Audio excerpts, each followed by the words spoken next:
ओम शांति। आज साकार महावाक्य 26/1/2026। मधुर संतान माने तुमे माने अधाकल्प जहाँकर भक्ति करिछ सेही पिता तुमको पाठ पढ़ाउछन्ति। एही पाठ पढ़ा द्वारा ही तुमे देवी देवता हेउछ। प्रश्न, जोग बल रूपी लिफ्टर कमाल अर्थात चमत्कारी कण? उत्तर, तुमे पिलामाने जोगबलर लिफ्ट द्वारा गोटे सेकेंड्रे उपरको चढ़ी जाउछ, अर्थात गोटे सेकेंड्रे ही जीवन मुक्तिर संपत्ति मिल जाउछि। तुमे माने जानिछ 84 जन्मर सीढ़ी रे खसिबा पाई तुमको 5000 वर्ष लागिछि, किंतु चढ़िबा पाई मात्र गोटे सेकेंड ही लागुछि। एहा ही होछि जोगबलर कमाल।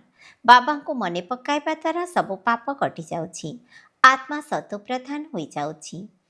ओम शांति। धारणा पाई मुख्य सारांश 1 नंबर, विश्वर मालिक हेबा पाई बा विश्वर बादशाही नेबा पाई काम विकार जहाँकि मुख्य विकार अटे ता उपरे विजय प्राप्त करिबाकु हेबो। संपूर्ण निर्विकारी निश्चित हेबाकु पड़िबो। 2 नंबर, जेपरी आमको बाबा मिले जाइछन्ति सेही भली समस्तंको बाबांको सहित मिसाइबा पाई चेष्टा करिबाकु हेबो। समस्तंको बाबांकर प्रकृत परिचय देबाकु हेबो। सच्चा सच्चा यात्रा शिखाइबाकु हेबो।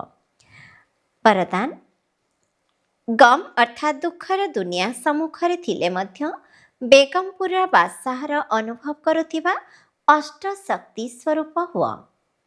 गम एवं बेगमर ज्ञान तुमको एबे ही मिलुछि, तेणु दुखर दुनिया सम्मुखरे थिले मध्य बेगमपुर राजत्वर अनुभव करिबा एहा ही हेउछि अष्ट शक्ति स्वरूप कर्मेन्द्रजित पिलामानंकर लक्षण।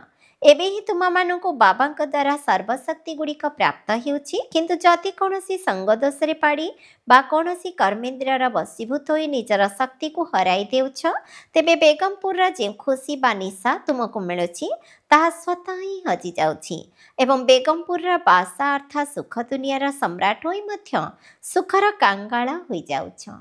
स्लोगान, जदि दृढ़तार शक्ति सर्वदा साथी रे रहिथिबो तेबे सफलता गଳାର हार ହୋଇଯିବ। अव्यक्ति सारा एही अव्यक्ति मासरे बंधन मुक्त होई जीवन मुक्त स्थितिर अनुभव कर। निजर संकल्प गुड़िकर झड़ बा कौनसी भी संबंध द्वारा प्रकृति द्वारा बा समस्या गुड़िक द्वारा आसुथिबा झड़ बा विघ्न आसुची, तेबे सेतिर मुक्ति पाइबा पाई जोगयुक्त एवं युक्तियुक्त हुआ।